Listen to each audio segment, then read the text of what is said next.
After millennials of revolving around Mars, a massive asteroid called Pi is advancing toward Earth and will crash in 8 years, which could wipe out humanity. As the world panics, the UN discusses the situation and allows China to form the Project United Nations Moon Shield or UNMS. The plan is to make a huge base on the moon, build a supernuclear weapon called cosmic striking hammers, use this weapon to destroy Pi, and use the moon's orbit as a shield to save Earth from the resulting debris.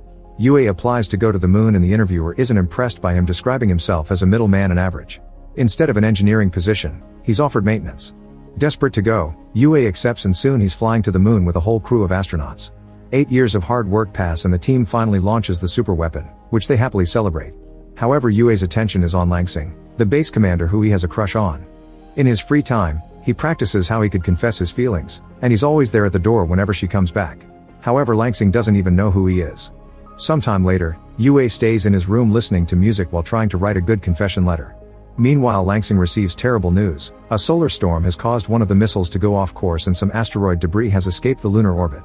In 27 minutes, those asteroid fragments will destroy the base. Langsing immediately raises the alarm and orders everyone to evacuate. But since Yue has his headphones on, he doesn't hear any of this and stays in his room. All the astronauts rush to get in the evacuation rockets and finally abandon the moon. It isn't until Yue looks through the window that he learns about this. He immediately gets on a car and drives as fast as he can, noticing that all the rockets have left except for one. Yue starts going faster as he tries using the radio, however the debris is too close and it gets in the way of the communications system. There's a crater ahead and Yue tries to jump over it instead of avoiding it, but he ends up falling. At that moment, Langsing launches the last rocket, leaving Yue stranded on the moon. Yue climbs out of the crater as the asteroid debris crashes on the moon. He starts running around dodging the rocks to reach the base, which soon begins getting destroyed as well. Now Yue also has to dodge the falling pieces of building as the base goes down. After being knocked down once, he tries to make a big jump to hide in the crater, only to be knocked down again. While he's unconscious, a huge asteroid fragment makes its way toward Earth. When Yue wakes up, he starts complaining and tries to contact the UNMS. At that moment the asteroid fragment finally crashes on Earth, causing a massive explosion that destroys a large part of the planet. Yue can only stare in shock and sorrow as he realizes their 8 years of work were for nothing. Afterward Yue returns to the base and tries to contact Earth, but he never gets an answer. For the following 6 days, Yue keeps on calling to no avail. He then realizes he's the last human alive, which further pushes him into poor mental health. Using paper, he decorates a room for a pseudo-funeral to honor humanity. The base still has food to feed 300 people and will last him a lifetime, so Yue decides he'll do what he's always wanted to do. First he tries to get into Langsing's room, but he can't guess the right password. Next he grabs a board and slides around the moon just for fun. As days pass, Yue keeps on trying passwords to the point of insanity. Eventually he gives up and uses an explosive to open the door, which blows up his clothes too. Now that he has access to Langsing's uniform, she creates a figure of her and prepares a whole dinner with romantic music to confess his feelings. He even starts kissing the figure, unaware he's being watched. It turns out there are survivors on Earth and now Langsing is embarrassed in front of her colleagues. Civilians are in underground bunkers while the astronauts are in the UNMS underground base. After some work they've managed to connect to the lunar base, but they can only watch Yue through the cameras without sound because the radio isn't working. Because right now Earth is lacking resources, it'll take them 2 years to fix the communication system and even more to rescue him. The UNMS chairman decides they can use this for good and shares an update. The asteroid impact has fractured the planet's plates, which has been causing tsunamis that flooded 30% of Earth's land mass. Cities are covered in volcano ash and toxic gas, so soon there won't be any plants or animals left. In the underground bunkers, people try to keep plants in jars but it's hard to keep them alive without sunlight. Diseases and depression are spreading among the survivors, who only get the most basic meals to survive. Some people are even losing their hair. The chairman thinks they should start live streaming Yue's life in the lunar base so survivors can get a glimmer of hope in these dire times. Since they don't have sound, they decide to hire a voice actor that can dub Yue's voice to make him look heroic. Langsing makes an announcement through the speakers to let all the survivors know that they've found a man on the moon and that the stream will start in 30 days. Some people don't believe it and suspiciously disappear. A few weeks later, Yue is in a deep depressive state and decides to self-delete. He makes his way to the warehouse to get some medicine for the job and finds an open food package in the corridor that he didn't drop. Yue opens the warehouse door and is shocked to see a beautiful figure lying down.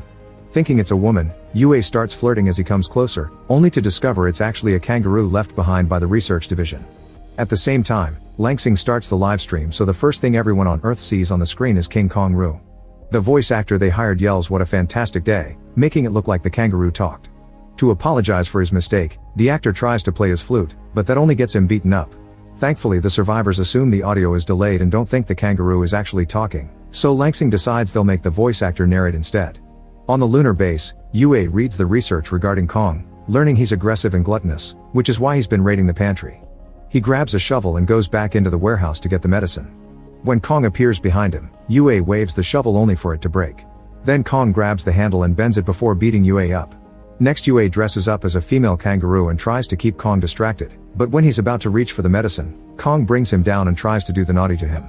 This causes the mask to fall off and Yue gets kicked off the warehouse. Moments later, Kong starts advancing into other parts of the base. Then Yue appears with a Gatling gun that he just 3D printed and opens fire, shooting plastic balls at Kong as he chases him around the base. However, Kong suddenly turns around and starts chasing Yue instead. As the voice actor plays his flute to make the scene epic, Yue and Kong start fighting each other hand to paw. After lots of struggle, they knock each other down at the same time. The UNMS is worried about him and tries to contact him again. When Yue wakes up, he hears some static on the radio. There are no words, but he cries because he sees this as a sign that there are survivors on Earth. What Yue and the UNMS don't know is that the static was caused by Kong's tail messing with the cables. Yue and Kong stare at Earth as they realize they may have a chance to go home, and they agree on a truce from now on, although Kong punches him anyway. Over 200 days have passed since the incident, and Yue never stops playing a message to try to contact Earth. He and Kong have found their routine, and Yue announces they've become a family. Since it's obvious that Earth won't be coming for them, Yue decides to modify the spacecraft left by the old Apollo 18 mission, hoping he can fly home on his own means. While people in the UNMS discuss if they can use this to help him too, Kong and Yue leave on the car and quickly find the Apollo. Yue runs a test and confirms it'll work after some fixing. The Apollo is brought back to the base, and people on Earth watch Yue work hard on repairing it for multiple days. The UNMS is quite impressed, so they check their profile, realizing he's actually an engineer that somehow ended up in maintenance. Eventually, Yue notices that Apollo can only carry 22 pounds, and Kong alone weighs more than that. Feeling like he has no choice, Yue takes Kong for a ride and abandons him in the middle of the moon.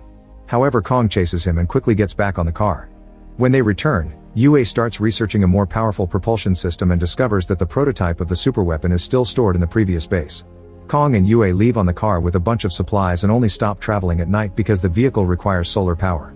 It'll take them weeks to reach the old base because it's on the other side of the moon, and people on Earth worry that Yue may not make it since the sun only shines on the moon for 14 days per lunar cycle. Soon the UNMS realizes Yue has been driving in the opposite direction to chase the sunlight. The trip will take longer, but he won't get stuck. Now Yue has 41 days to get to the base and can only sleep 4 hours per day. The first few days Yue and Kong keep each other entertained, but eventually the trip begins taking a toll on their mental health. One day Yue wakes up to find Kong driving and talking, but this is just a dream. After accidentally driving into a crate, the duo finally makes it to the old base. Soon Yue finds the warhead and carefully brings it down. Kong suddenly starts pressing a button repeatedly and Yue panics, but thankfully it's just the inspection program. While they're getting ready to go back, an angry Yue locks Kong up in the trunk to keep him away from trouble. Afterward, he starts driving to the base, playing music as a distraction. This stops him from hearing the trunk accidentally getting separated from the car. Hundreds of miles later, Yue finally notices the missing trunk, but going back for Kong would mean missing the sunlight. At first Yue drives away, but eventually the guilt is too much and he goes back to save Kong. As everyone on Earth celebrate this decision, a happy Kong licks Yue to thank him.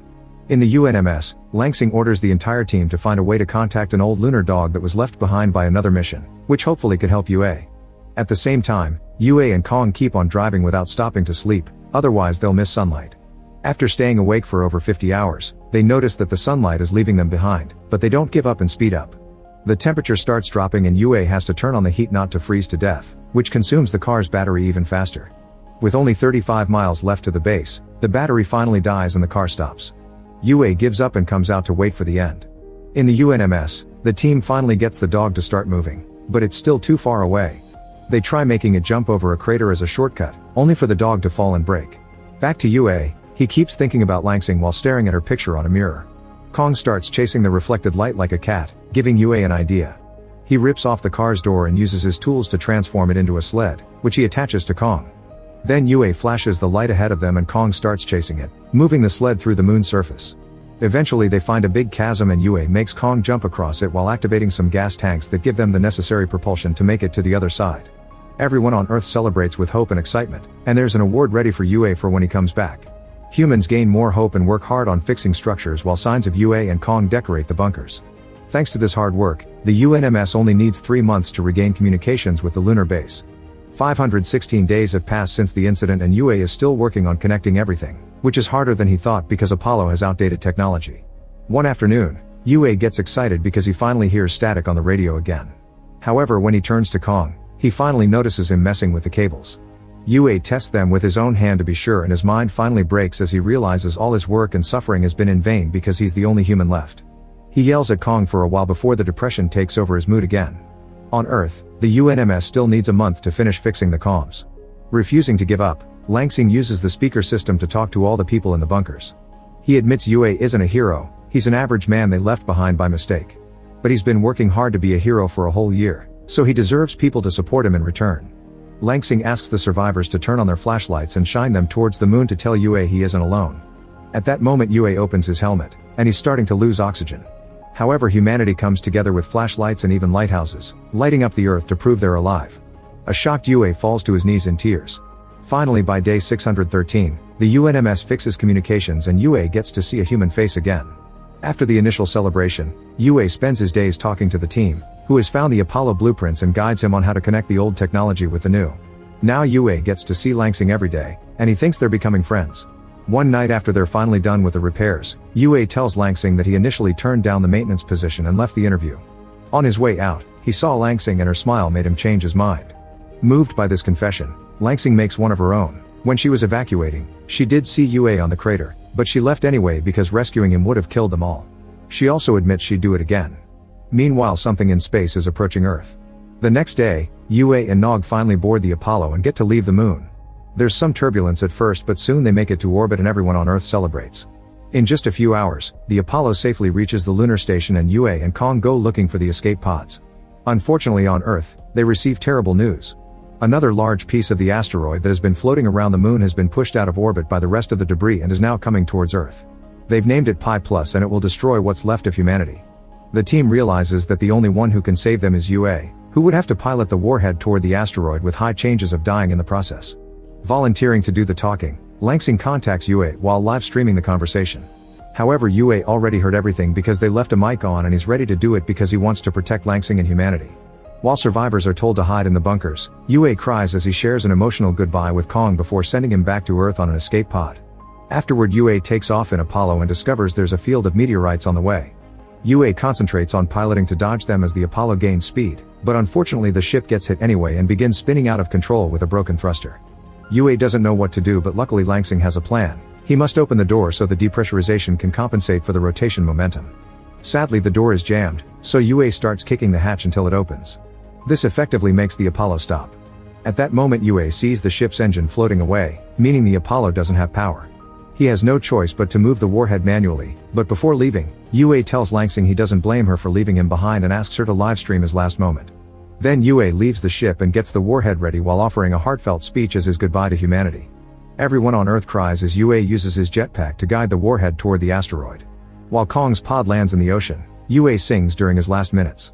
The pressure of the asteroid destroys his suit, yet Yue doesn't give up, and once he's close enough, he asks a crying Langsing to activate the explosive. A huge explosion destroys the asteroid and all the survivors come out of their bunkers to watch the meteorite shower that symbolizes they're safe but also that Yue is dead. Over 10 years pass and humanity has been working hard on rebuilding Earth to make it beautiful again. There's still much more to do, but at least now they can be outside in the fresh air. The chairman has retired, and Kong has a statue in his honor. He also lives with other kangaroos in a reserve. Meanwhile, Langsing flies with a new group of astronauts to the moon to clean up the old base. There she imagines that Yue is by her side watching the remains of Pi Plus forming a planetary ring around Earth. Make sure to subscribe and turn on notifications so you can watch more videos like this. Thanks for watching.